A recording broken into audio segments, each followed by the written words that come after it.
ஜவ்வரிசியில் இன்றைக்கி உப்புமா பண்ண போகிறோம். அதுக்கு வந்து ஆக்சுவலாக சாபுதானா அந்த நார்த் சைடெல்லாம் ரொம்ப ஃபேமஸ்ஸு. இதுக்கு வந்து நம்ம இதில் ஒரு 1.5 கப்பு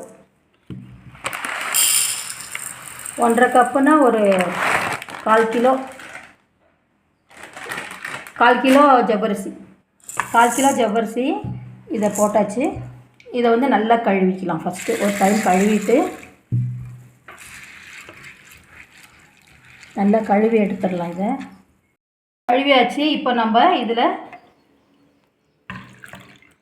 ஒரு 2 கப்பு நல்லா தண்ணி விட்டு இது வந்து நல்லா ஒரு 2-2.5 மணி நேரம் ஊற வச்சிடலாம். இதை ஊற வச்சுட்டு தட்டு போட்டு மூடிட்டு இதை வந்து ஒரு 2 மணி நேரம் ஊற வைக்கலாம். இதை வணக்கம், good morning, welcome to Bhanumathi Guru kitchen. Lunch box recipe. அதில் வந்து நம்ம சிம்பிளாகவும் டேஸ்டியாகவும் செஞ்சிட்ருக்கோம். இன்றைக்கி வந்து 16வது ரெசிபி. சாபுதானா, அதாவது ஜவ்வரிசியில் ஒரு உப்புமா செய்கிறோம். ரொம்ப நல்லாயிருக்கும். அது ரொம்ப சிம்பிளாக செஞ்சால் கூட ரொம்ப டேஸ்டியாக இருக்கும். நீங்கள் செஞ்சு பாருங்கள். இப்போ நான் வந்து எப்படி செய்கிறதுன்னு சொல்லிவிட்டு என்னுடைய மெத்தடில் செஞ்சு காமிக்கிறேன். இப்போ வந்து நம்ம ஃபஸ்ட்டு ஸ்டவ் பற்ற வச்சுக்கலாம்.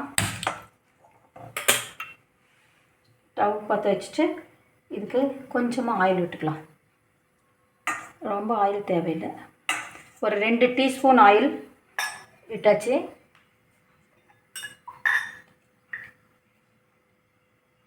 இதுக்கு கொஞ்சம் கடுகு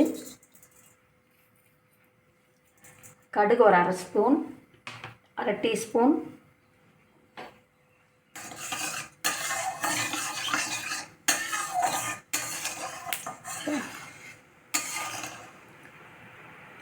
வெடிக்க ஆரம்பிச்சிருக்கு.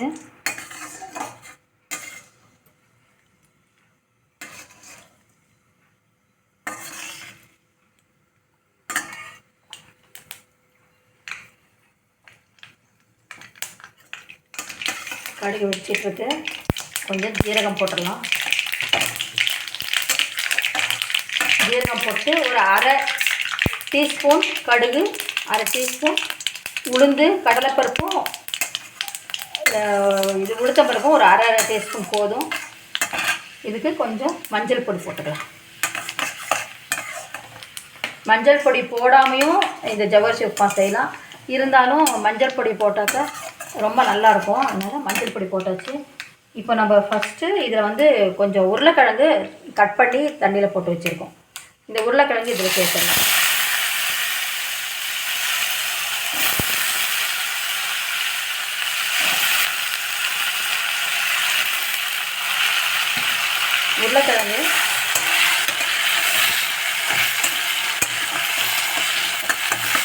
உருளைக்கிழங்கு வந்து கொஞ்சம் தண்ணியில் போட்டு எடுத்தனால இதுக்கு தண்ணி தேவையில்லை.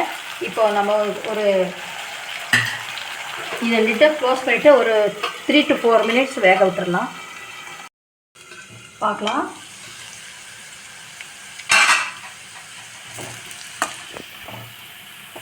சூப்பராக வெந்திருக்கு. உருளைக்கிழங்கு நல்லா வெந்தாச்சு.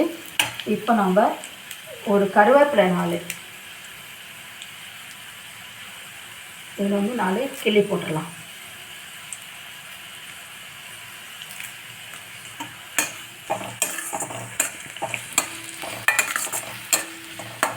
கருவேப்பிலை போட்டதுக்கப்புறமா சால்ட், இந்த ரெசிபிக்கு தேவையான சால்ட்டு ஒரு 1.5 டீஸ்பூன் சால்ட்டு போட்டுட்டு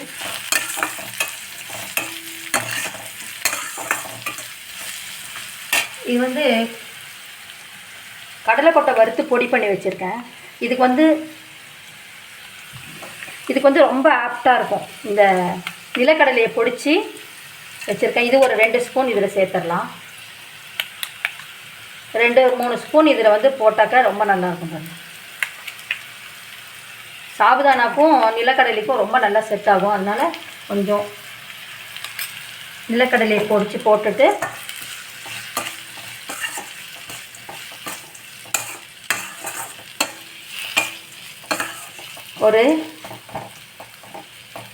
ஒரு டைம் வறுத்து கொடுத்துட்டு இப்போ நம்ம இதில் வந்து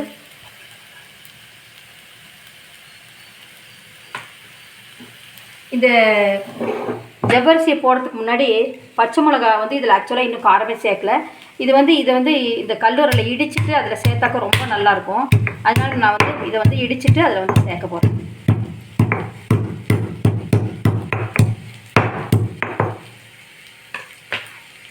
இடிச்சிட்டு இதை வந்து ஒரு நிமிஷம் இதில் சேர்த்துடலாம்.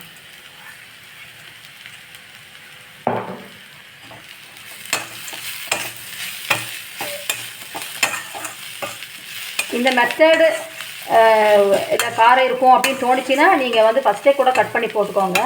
இதை நான் வந்து பர்பஸ்ஃபுல்லாக வந்து இடித்து இதில் போடணுன்றதுக்காக தான் நான் இது வந்து ஃபஸ்ட்டே போடலை பச்சை மிளகா. ஏன்னா இது வந்து ரொம்ப காரம் தாங்காது. இப்போ வந்து நான் இடித்து இதில் போட்ட 2வது நிமிஷமே வந்து இதில் வந்து நான் வந்து ஜவ்வரிசியை நல்லா கழுவி ஒரு 2 hours ஊற போட்டு ஏற்கனவே வச்சுருந்தோம். அதை நான் வந்து உங்களுக்கு காமிச்சிருக்கேன்.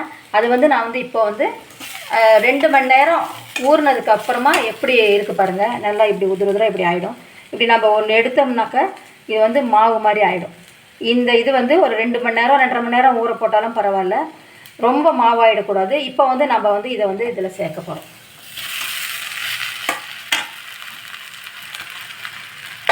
ரெண்டே 2 கப் அளவு தான் நான் வந்து இதில் ஆக்சுவலாக 1/4 கிலோ இது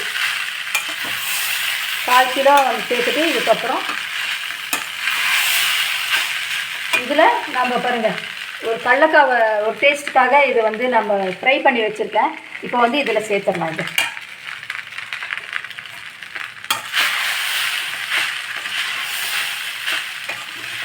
இப்போ மெதுவாக தான் நம்ம கிளறி கொடுக்கணும். இது ரொம்ப நல்லாயிருக்கும் இது சாப்பிட்றதுக்கு. இது வந்து பாண்டுரங்கன் கோயில் பண்டர்பூரில் இருக்குது. அங்கே வந்து பார்த்திங்கன்னா ஹோட்டல்ஸ்ல எல்லாம் இது வந்து மெயினாகவே கிடைக்குது. இது அவ்வளோ ஒரு நல்ல ஒரு ரெசிபி. இது வந்து விரத நாட்களில் சாப்பிடக்கூடிய ஒரு நல்ல ஒரு ரெசிபி. இதில் நம்ம டேஸ்ட்டு உடம்புக்குமே ஜவ்வரிசி வந்து ரொம்ப நல்லது.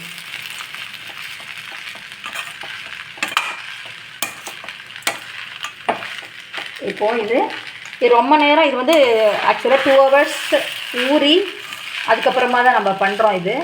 இதை வந்து ரொம்ப வேகிறதுக்கெல்லாம் இதில் வந்து ஒன்றுமே கிடையாது. நம்ம வந்து இந்த இப்போ பச்சை மிளகா, கொத்தமல்லி, கருவேப்பிலை இந்த இதெல்லாம் சேர்த்துருக்கோம் இல்லைங்களா, உப்பு இதெல்லாம் சேரத்துக்காக தான் ஒரு 2-3 நிமிஷம் நம்ம வந்து இதை வந்து நம்ம கிளறி கொடுக்கணும். கொடுத்துட்டு நம்ம லாஸ்ட்டாக இப்போது ஸ்டவ் ஆஃப் பண்ண போகிறோம்.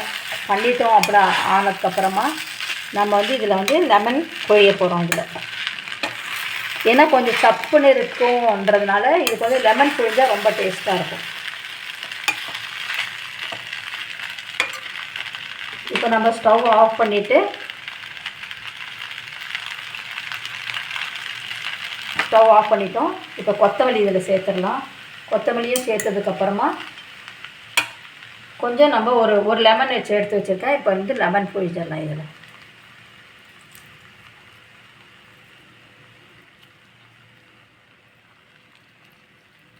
நல்லா ஒரு லெமன் நல்ல ஜூஸு, சின்ன லெமனாக இருந்தால் கூட நல்ல ஜூஸ் கிடச்சிருக்கு.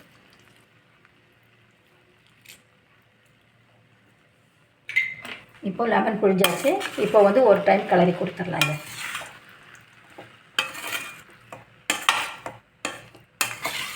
நல்ல ஒரு கலர்ஃபுல்லான ஜவ்வரிசி உப்புமா ரெடி ஆயிடுச்சு. இப்போ நம்ம வந்து சர்விங் பவுலில் போடலாம். இதை பிளேட்டில் சர்வ் பண்ணலாம். இது ஒரு 1/4 கிலோ சாபுதானா வந்து எவ்வளோ சூப்பராக எவ்வளோ குவான்டிட்டி ஆகிருக்கு பாருங்கள். 2 பேர் தாராளமாக இதை சாப்பிட்லாம். இது வந்து மேலே வந்து கொஞ்சமாக இந்த கடலக்காய் பொடிச்சு வச்சுருக்கேன் இல்லைங்களா, இது மேலே நல்லா லைட்டாக தூவிட்டு